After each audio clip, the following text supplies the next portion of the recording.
안녕하세요. 실전경매 리액션TV입니다. 반갑습니다. 자, 오늘 강의 드릴 영상은요. 이런 생각을 해봤어요. 아마 여러분들도 이런 생각을 해보셨을 것 같아.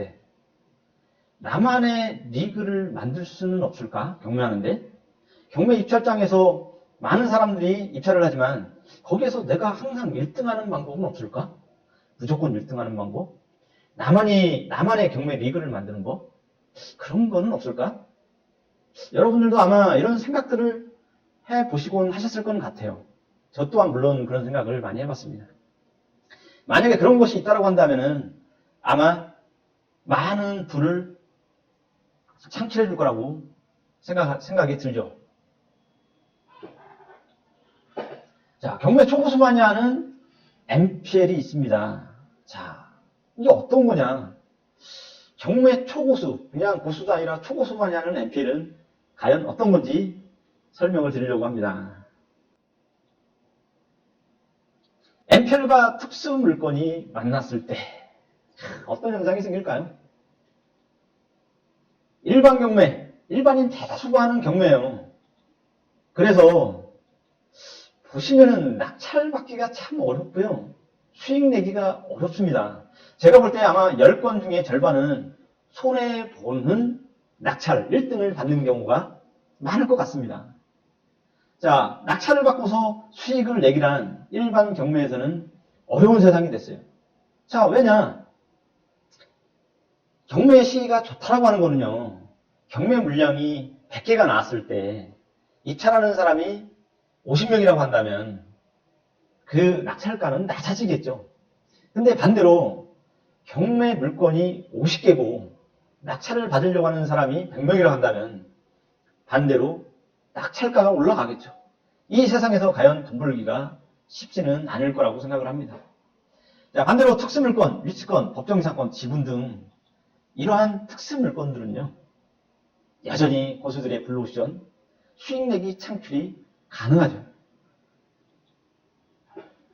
자, 근데 여기다가 MPL 더하기 경매 더하기 특수물건이 복합적으로 어우러진다면 과연 어떤 현상이 생길까요?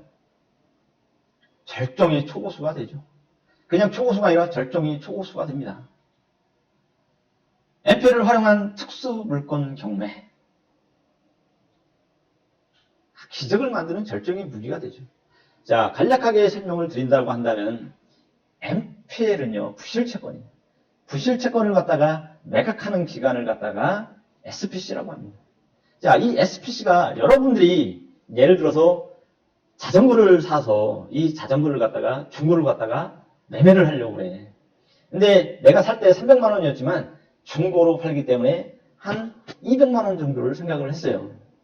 자, 반대로 여러분들이 사는 사람 입장에서 자, 사는 사람과 파는 사람의 입장을 잘 알아야 되겠죠. 근데 사는 사람 입장에서 먼저 이런 얘기를 합니다. 이거 250만 원 정도면은 살 용의가 있는데요. 나는 200만 원에 팔려고 했는데 이런 일이 생길 수도 있겠죠. 자, 반대로 또 이런 경우에요. 자, 이 자전거가 고장이 났어요. 고장이 나서 이거를 갖다가 수리를 해야지만 탈 수 있는 그런 자전거예요. 활용할 수 있는 자전거라는 얘기죠. 자, 그렇다고 한다면 내가 이걸 갖다 수리할 수 있는 능력이 된다고 한다면 싸게 살 수 있겠죠. 파는 사람 입장에서는 애물단지죠. 내가 수리할 능력이 안 되니까. 자, 그래서 이 사람은 싸게라도 팔려고 합니다.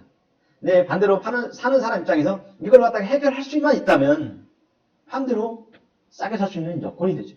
그래서 저는 MPL을 활용한 특수물건은 기적을 만드는 절정의 무기라고 표현을 했습니다.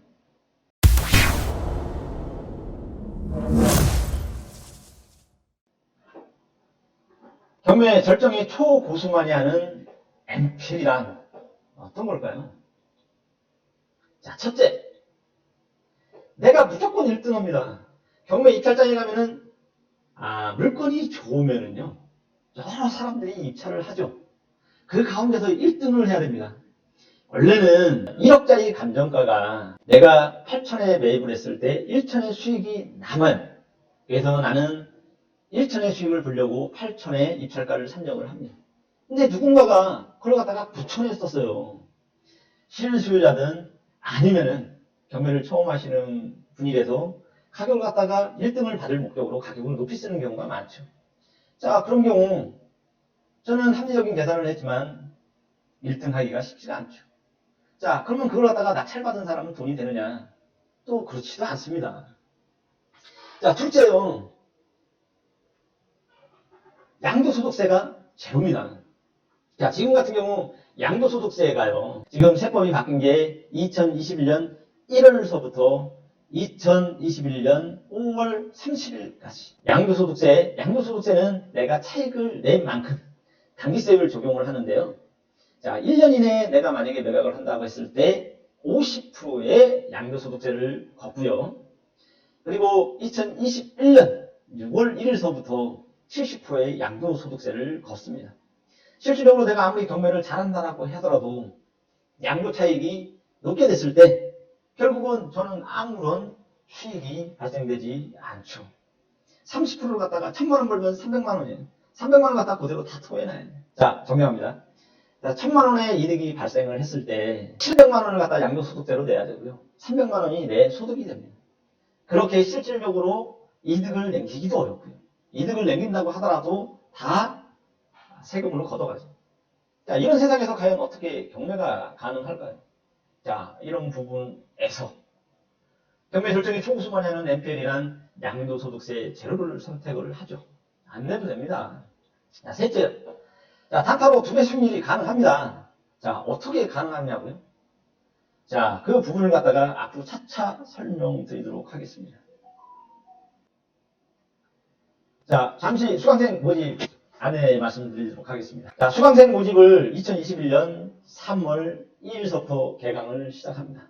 자, 현장 강의하고 온라인 강의로 진행이 되고요. 매주 화요일, 목요일 7시에서 9시에 강의를 진행합니다. MPL이란 뭘까요? MPL이란 이 부분도 간단하게 설명하고 가야 될 것 같습니다. 개념은 알고 가셔야죠. MPL이란 Non-Performing Loan이에요. 론은 부정사고요. 퍼포밍은 이익, 수익을 갖다가 나타냅니다.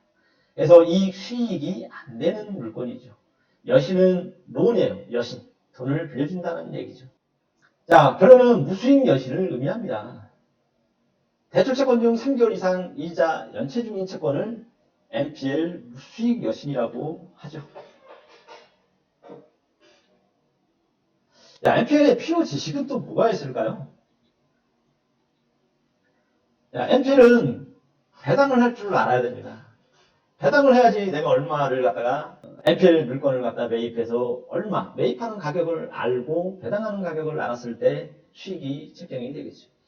먼저 배당받는 것 다음에 MPL 채권을 배당받기 때문입니다. 이게 무슨 얘기냐면요.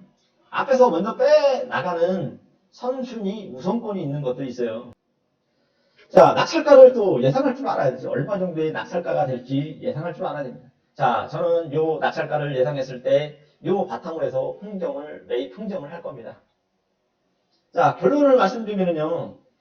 낙찰가를 예상하고 우리가 배당받을 금액을 유추해야 정확한 수익이 계산이 되겠죠.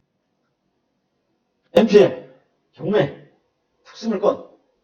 자, 이런 것들이 합쳐졌을 때 경매 초고수들의 블루오션이 시작이 됩니다. MPL과 경매와 특수물건을 이용하여 수익을 극대화가 가능하죠. 특수물건은 MPL 매각기간에서는 골치 아픈 물건이에요. 여러분들 특수물건이라 하면요. 권리관계가 복잡한 것만 특수물건이 아닙니다. 특수물건 제가 재정의를 해드린다라고 하면요. 어떤 이유에서인지 모르겠지만 정보의 부재가 크겠죠. 정보의 부재든 특수물건, 권리관계가 복잡하든 사람들이 낙찰을 받기를 꺼려하는 물건을 저는 특수물건이라고 생각을 합니다. 자, 매각기관에서 파는 입장에서는 살 사람들이 별로 없으니까 얼마를 손해볼지 예측이 안 되죠. 자, 그래서 반대로 싸게 사올 수 있는 여건이 됩니다. 야, 골치 아픈 물건을 갖다가 싸게 채권을 매입하여 수익을 극대화할 수가 있겠죠. 자, 무조건 1등하는 경우에 그리고 지금 가장 핫한 부동산 투자하지 마! 라고 정부에서 방침을 세운 데 대해서 안정적으로 빠져나갈 수 있는 요소 중에 하나죠. 무조건 수익 내는 경매를 갖다가 해보시는 건 어떠세요? NPL 채권 매입 방식입니다. 야, 론세일 방식이 있고요. 론셀 방식은 채권을 전액 사오는 방식이에요. 그래서 근저당권 이전을 해갖고 오는 거예요. 그래서 계약금의 질권대출이 가능해요. 질권대출은 80%에서 90%가 가능합니다. 자, 사후정산 방식이 있습니다. 사후정산 방식은 말 그대로 사후에 정산하는 방식이에요. 말 그대로. 계약금 10% 것이고 오로지 낙찰받을 조건으로 계약을 합니다. 계약금만 주고 낙찰받고 대금 납부 후에 정산을 하는 방식입니다. 자, 채무인수 방식이에요. 채무인수 방식은 말 그대로 채무를 인수하는 방식입니다. 계약금 10%를 걸고요. 이것도 같이 오로지 낙찰받은 조건으로 계약을 하고 계약금만 주고 낙찰받고 대금 납부 후 배당 이후에 정산하는 방식입니다. 자, 론셀 방식은요. 개인이 매수하지 못합니다. 이거는 대부법인을 통해서 매수할 수가 있습니다. 사후정산 방식은요. 개인이 매수가 가능합니다. 채무인수 방식 또한 개인이 매수가 가능합니다. 결론적으로 사후정산 방식과 채무인수 방식 중에 개인이 매수할 수 있는 여지가 있죠. 자, 얼마를 벌기를 원하십니까? 중요하죠. 1년에 연봉 3천 정도면 어떠세요? 1년에 연봉 5천 정도는 어떠세요? 1년에 투자 대비 2배 수익률은 어떠세요? 일반인이 하는 경매를 아직도 하고 계시나요? 법원 경매에 입찰에 참여해서 회차를 경험해 보셨나요? 경험해 보시면은 쓰죠. 자, 무조건 1등 하는 경매에 양도소득세 제로인 경매를 시작해 보시는 거는 어떠세요? 돈 벌고 싶으신가요? 그러면 전화 주세요. 자, 전화 주셔서 궁금증 해소할 거 해소하시고 같이 돈 벌 수 있는 방법이 있다고 생각한다면 한번 도전해 보세요. 그렇게 말씀드리고 싶습니다. 지금까지 영상 시청해 주셔서 감사드리고요. 이 편으로 또 MPL 강의를 갖다가 올려드릴 것을 약속드리면서 오늘 마무리할까 합니다. 자, 귀중한 시간 내주셔서 감사하고 끝까지 시청해 주셔서 감사합니다.